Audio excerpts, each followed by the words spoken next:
Doctor Rajkumar ಅವ್ರನ್ನ ಇಡೀ ಕನ್ನಡ ನಾಡಿನ ಜನತೆ ಅಣ್ಣವರು ಅಂತಕ್ಕಂಥದ್ದು ಬಹುಶಃ ಮೊದಲನೇ ಅಣ್ಣನ ಸ್ಥಾನವನ್ನ ಕೊಟ್ಟಂಥದ್ದು ಅದು ಇಡೀ ಕನ್ನಡ ನಾಡಿನಲ್ಲಿ ಅದು ಡಾಕ್ಟರ್ ರಾಜ್ಕುಮಾರ್ ಅವರು. ಆ ಸ್ಥಾನ ಬಹುಶಃ ಅವರ ಒಂದು ಕಲಾಕ್ಷೇತ್ರದಲ್ಲಿ ಯಾವ ರೀತಿ ಇಡೀ ದೇಶ ಮತ್ತೆ ಅಕ್ಕಪಕ್ಕ ರಾಜ್ಯಗಳಲ್ಲಿ ಇರ್ತಕ್ಕಂಥ ಅನೇಕ ಜನ ಕಲಾವಿದರು ಕೂಡ ಅವರು ಯಾವ ರೀತಿ ನಟನೆಯನ್ನ ಮಾಡ್ಕೊಂಡು ಬಂದ್ರು, ಜೊತೆಯಲ್ಲಿ ಯಾವ್ಯಾವ ರೀತಿ ಸಮಾಜಕ್ಕೆ ಒಂದು ತಿದ್ದಿ ಬುದ್ಧಿ ಹೇಳ್ತಕ್ಕಂಥ ಅನೇಕ ಕಥೆಗಳನ್ನ ಆಯ್ಕೆ ಮಾಡಿ ಅದರ ಮೂಲಕ ಸಮಾಜವನ್ನ ಪರಿವರ್ತನೆ ಮಾಡ್ತಕ್ಕಂಥ ಮೇರು ನಟ ಅಂತಕ್ಕಂಥದ್ದು ಕರೆದ್ರೆ ಬಹುಶಃ ನಾವ್ಯಾರು ತಪ್ಪಾಗ್ಲಿಕ್ಕಿಲ್ಲ.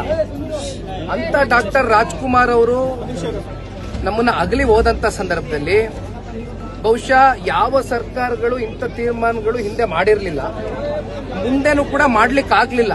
ಹಾಗಾಗಿ ಪಾಪ ಇವ್ರು ಯಾರೋ ಅಹಿಂಸಾ ಅಂತ ಇದೀರಲ್ಲ, ಇವ್ರು ಯಾಕೆ ಇದನ್ನ ಮಾತಾಡ್ತಾ ಇದ್ದಾರೆ ಅಂದ್ರೆ ನಾನು ಅವ್ರಿಗೊಂದು ಕಿವಿ ಮಾತು ಹೇಳಲಿಕ್ಕೆ ಬಯಸ್ತೇನೆ. ಸನ್ಮಾನ್ಯ ಕುಮಾರಣ್ಣ ಅವರು ಈ ರಾಜ್ಯದ ಮುಖ್ಯಮಂತ್ರಿಗಳಾಗಿದ್ದಾಗ ಏನು ರಾಜ್ಕುಮಾರ್ ಅವರು ನಮ್ಮನ್ನ ಅಗಲಿ ಹೋದಂತ ಒಂದು ಘಟನೆ ನಡೀತು. ಆ ಸಂದರ್ಭದಲ್ಲಿ ಸರ್ಕಾರ ಅವ್ರದಿತ್ತು, ಮುಖ್ಯಮಂತ್ರಿಗಳವರಾಗಿತ್ತು.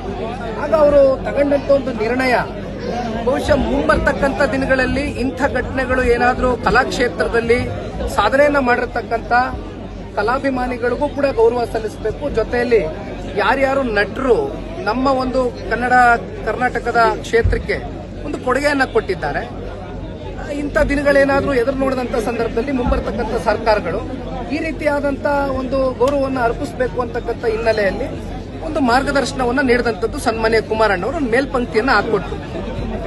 ತಪ್ಪೇನಿದೆ?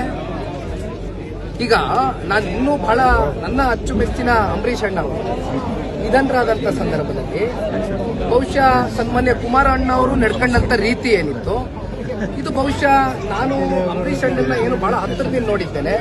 ಕುಮಾರಣ್ಣ ಅವರು ಮತ್ತೆ ಅವರ ಒಂದು ಸಂಬಂಧ ಮತ್ತೆ ಅವರ ಬಾಂಧವ್ಯ ಏನಿತ್ತು ಅದು ಇಂದಿನಿಂದ ಅಲ್ಲ.